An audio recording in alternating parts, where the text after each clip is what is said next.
Hey everyone, if your Trello board is not loading in 2026, like it's stuck, blank, or not opening, don't worry. I'll show you how to fix Trello not loading issue step by step.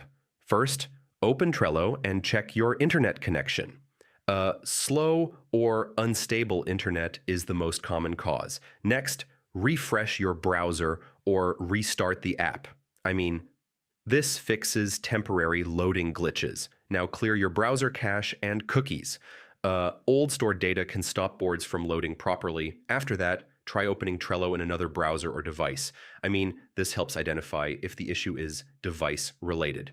Next, disable VPN or browser extensions like ad blockers. These can block Trello scripts. Now check if Trello servers are down. Sometimes the issue is not on your side. After that, update your browser or Trello app to the latest version.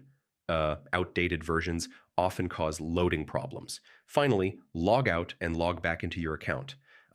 This resets session errors and fixes stuck boards.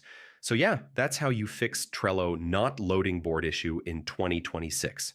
Follow each step carefully and your boards should start working again smoothly. And if this helped, don't forget to check out more productivity tutorials for beginners. Hey everyone.